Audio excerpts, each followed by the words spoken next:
7절 거짓 일을 멀리하며 무죄한 자와 의로운 자를 죽이지 말라. 나는 악인을 의롭다 하지 아니하겠노라.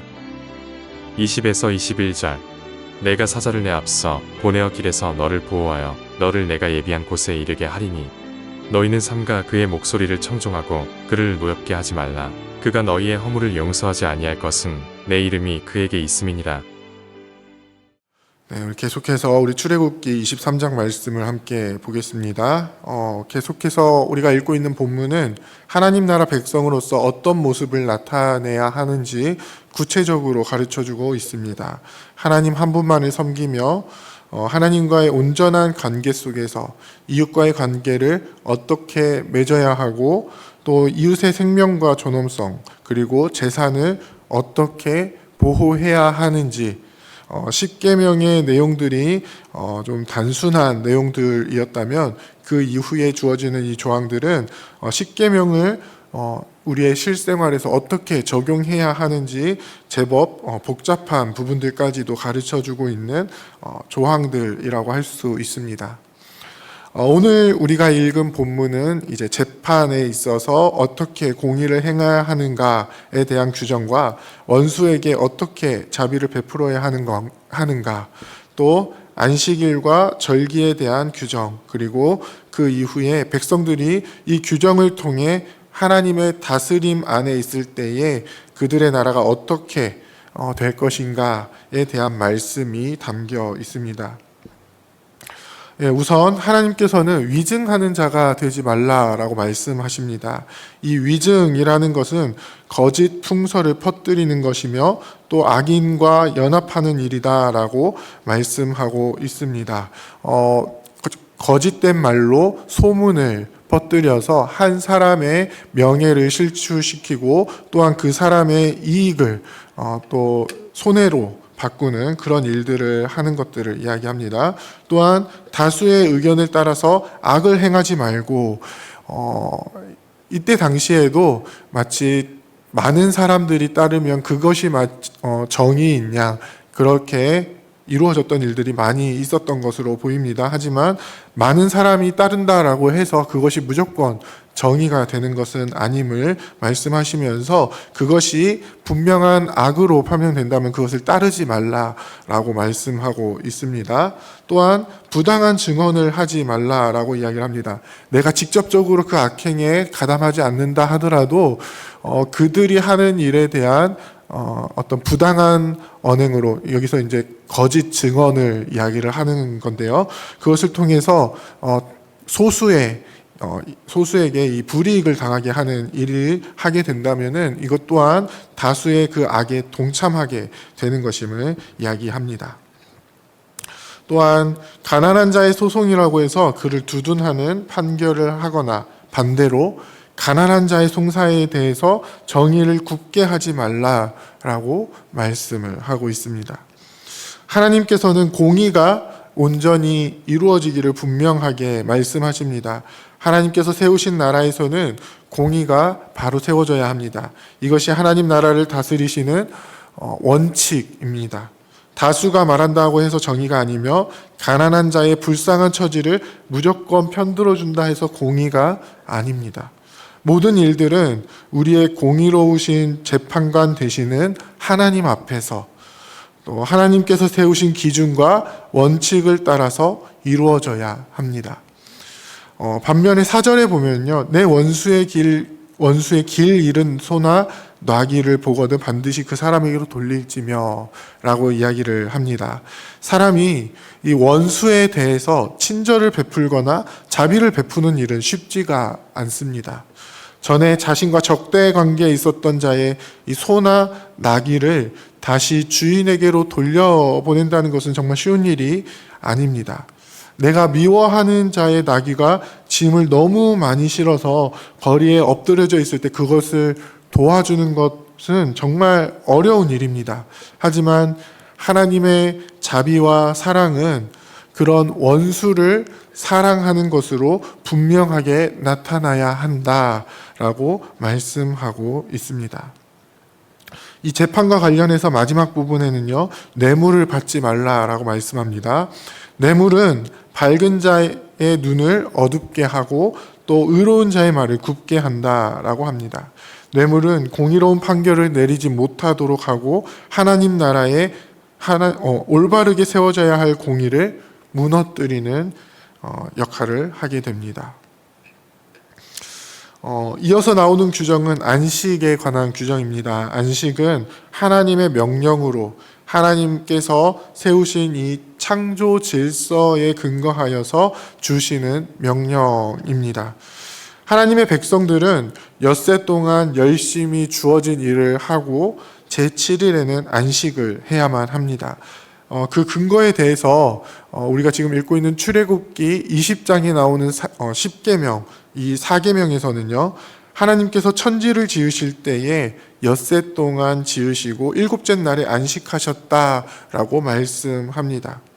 그리고 또 이 10계명을 언급하고 있는 신명기 5장 여기에서 언급되는 4계명을 살펴보면요. 여기에서는 애굽에서 종되었던 이스라엘 민족을 하나님께서 구원하시면서 그들에게 참된 안식이 되셨음을 말씀합니다. 이 안식은 하나님의 백성만이 누릴 수 있는 하나님으로부터 오는 참된 복인 것을 하나님께서 분명하게 가르쳐주고 있습니다. 또한 하나님께서는 백성들만 안식하는 것이 아니라 백성들이 거주하는 땅에도 안식을 명하고 계십니다. 6해 동안에는 파종을 하고 소산을 거두지만 7째 해에는 갈지 말고 묵혀두라고 말씀합니다. 사실 이 말씀을 받는 이때의 이스라엘 민족은 아직 광야 생활을 하고 있기 때문에 땅에 대한 명령이 왜 있는가 하는 의문이 들기도 합니다. 하지만 하나님께서는 이스라엘 민족이 가나안 땅으로 들어가서 어떠한 삶을 살아가게 될 것인지를 분명하게 보여주고 계십니다. 즉 이스라엘 민족이 하나님께 받은 약속에는 이 땅에 대한 약속도 있는 것입니다. 그리고 그 땅은 내가 받았으니 내 거야 하면서 이 땅에 있는 것들을 착취하면서 살아가는 것이 아니라 땅에도 안식을 주어야 한다라는 것을 말씀하고 있습니다. 또한 이 땅의 안식은요, 이웃들 중에 가난한 자들에게 베푸는 자비로 나타나게 되는데요.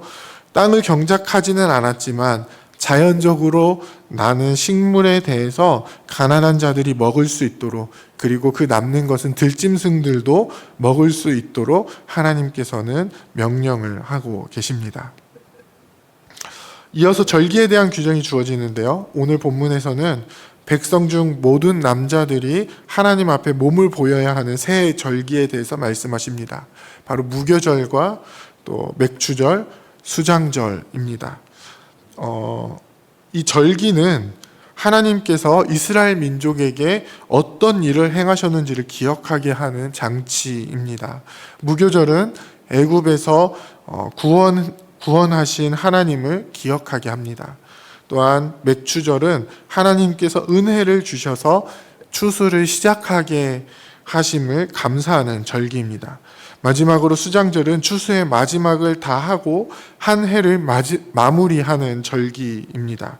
즉 한 해 동안 하나님께서 어떻게 구원을 베푸시고 또 은혜를 주셨는지 이 절기들을 통하여서 기억하게 하시는 것입니다. 하나님의 백성으로서 하나님의 행하신 일들을 아는 것은 매우 중요한 일입니다. 왜냐하면요, 이 일들을 알아야 그들은 더 이상 우상에게 빠지지 않고 하나님 한 분만을 온전히 섬길 수 있기 때문입니다. 사랑하는 부평교회 성도 여러분, 하나님께서 요구하시는 공의와 사랑을 온전히 실천하며 살아가기를 원합니다. 우리의 삶의 정직함으로 하나님의 공의를 세우고 또 올곧음으로 다른 이들의 악행에 동참하지 않는 우리가 되기를 원합니다. 원수까지도 사랑할 수 있는 하나님으로부터 오는 이 사랑을 실천하는 우리가 되기를 원합니다. 또한 하나님께서 우리를 지으시고 구원하셨음을 알고 우리도 또 구원받기 전에는 심판받을 자였음을 알고 우리가 만나는 모든 이들에게 사랑을 실천하는 우리가 되기를 원합니다.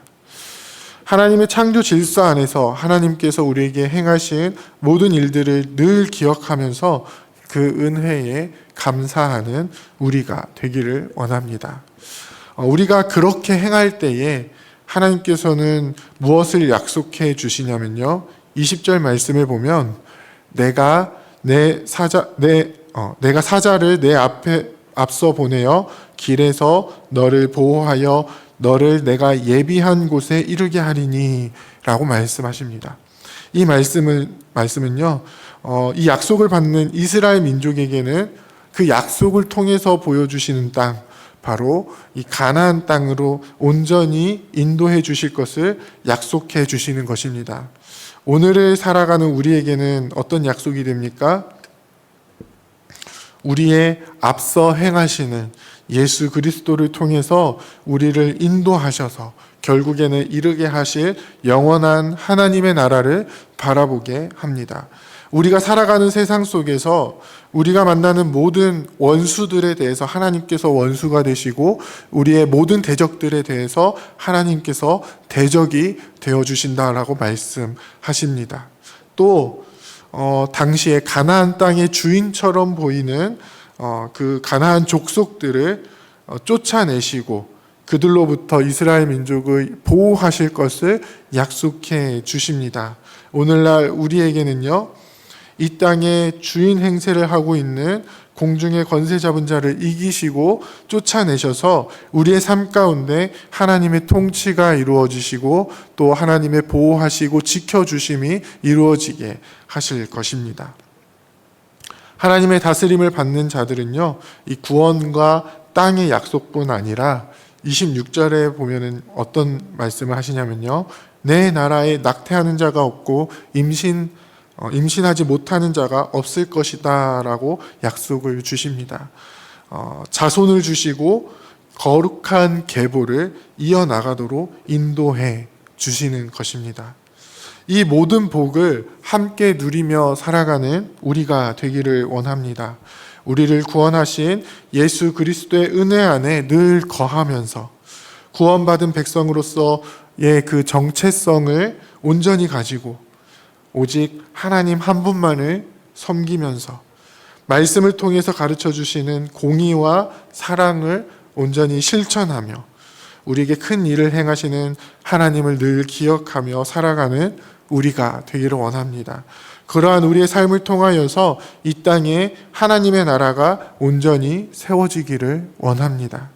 우리를 지키시고 인도하시고 끝까지 함께 하신다는 분명한 약속을 붙들고 오늘 하루도 하나님의 백성으로서 온전히 승리하는 삶을 살아내시는 저와 여러분들이 다 되시기를 주님의 이름으로 부탁드립니다. 함께 기도하겠습니다. 이제 오늘 받은 말씀으로 함께 기도하겠습니다. 하나님이 원하시는 공의를 온전히 실천하며 약한 자들을 향한 사랑을 실천하며 하나님의 백성으로서의 정체성을 온전히 나타내는 우리가 되게 하옵소서. 우리를 이끄시는 예수 그리스도를 온전히 믿으며 영원한 나라에 이르기까지 주님의 뜻을 온전히 이루며 살아가는 주의 백성이 되게 하옵소서.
이제 개인의 기도 제목을 가지고 하나님 앞에 기도하시기 바랍니다.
수고하셨습니다.